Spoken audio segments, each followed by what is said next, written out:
বাংলাদেশ থেকে পালিয়ে গেছে। কোথায় গেছে? ভারত সরকার তাকে আশ্রয় দিয়েছে, দেওয়ারই কথা। কারণ 15 বছর ভারতের এজেন্ডা বাস্তবায়ন করে বাংলাদেশের বিরুদ্ধে ষড়যন্ত্র করেছে শেখ হাসিনা। আর ভারত এদেশের মানুষের গণ আকাঙ্ক্ষাকে দুপায়ে তোলে। প্রতিটি জাতীয় নির্বাচনে তার সেবাদাসী শেখ হাসিনাকে বাংলাদেশের ক্ষমতার মসনদে বসিয়ে রাখবার জন্য এদেশের মানুষের ভোটের অধিকার নিয়ে ছিনিমিনি খেলেছে। সারা আন্তর্জাতিক বিশ্বের সামনে বাংলাদেশকে ছোট করে রাখবার সমস্ত আয়োজন ভারত করেছে। আর এই জন্য শেখ হাসিনা তাদেরকে যে সার্ভিস দিয়েছে, এখন সেই সার্ভিসের বিনিময়ে তাকে কিছুটা আশ্রয় দিতেই পারে। আমাদের সরকারের কাছে স্পষ্ট দাবি থাকবে, আন্তর্জাতিক আইন অনুযায়ী প্রয়োজনে রেড অ্যালার্ট জারি করে তার বিরুদ্ধে আইনানুগ ব্যবস্থা গ্রহণ করতে হবে।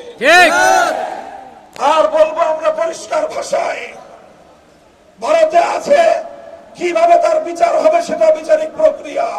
সেখানে বসে সীমান্তের অপর প্রান্তে বসে সে তাদের সীমান্ত প্রহরীদের মাধ্যমে আমার দেশের নাগরিকদেরকে গুলি করে হত্যা করার প্ররোচনা দিবে, এদেশের মানুষ বরদাস্ত করবে না।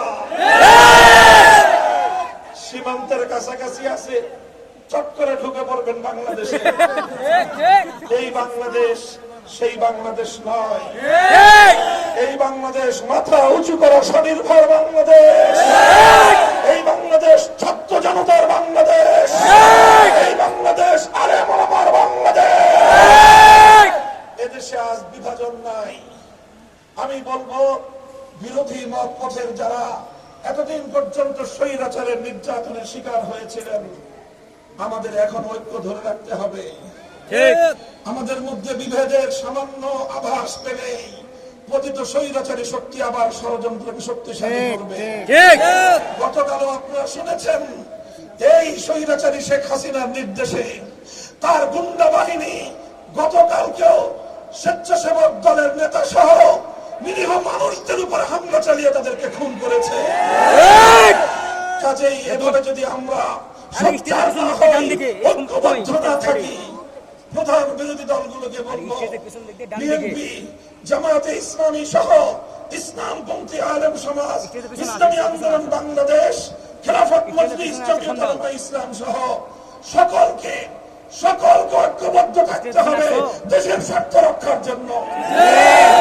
মতবিরোধ থাকবে, মত পার্থক্য থাকবে, কিন্তু সেটা কখনোই যেন কোন নতুন স্বৈরাচার ফ্যাসিবাদকে অথবা পতিত স্বৈরাচারের জন্য বাংলাদেশে কোনো পথ উন্মুক্ত করে দিতে না পারে। ইনশাআল্লাহ এভাবে যদি আমরা ঐক্যবদ্ধ থাকতে পারি, ইনশাআল্লাহ নতুন বাংলাদেশ গড়ে উঠবে।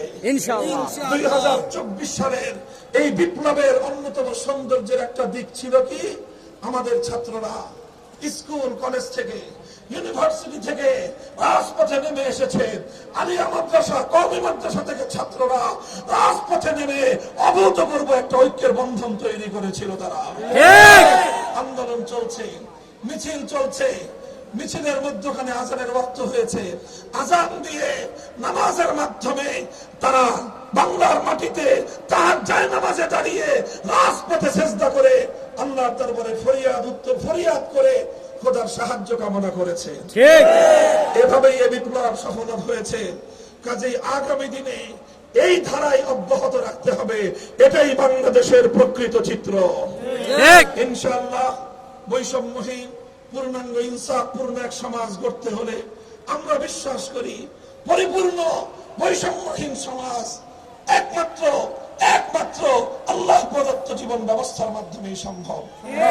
তাই মানব রচিত তন্ত্র মন্ত্রবাদ দিয়ে আল্লাহ প্রদত্ত রাজনৈতিক বন্দোবস্ত খেলাফতের প্রতি আমি সকলকে আহ্বান জানাচ্ছি। আপনারা বাংলাদেশ খেলাফত মজলিস, বাংলাদেশ খেলাফত যুব মজলিস সহ ছাত্র মজলিসের পতাকা তলে শামিল হন। ইনশাআল্লাহ আগামী দিনে ইনসাফপূর্ণ একটি সমাজ গঠনে আমাদের এই প্রচেষ্টা অব্যাহত থাকবে। থাকবেন তো ইনশাআল্লাহ? রব্বুল আলামিন আপনাদেরকে কবুল করুন। বাংলাদেশকে আল্লাহ পাক সকল ষড়যন্ত্রের হাত থেকে রক্ষা করুন। ওয়া আখিরু দাওয়ানা আলহামদুলিল্লাহি রাব্বিল আলামিন।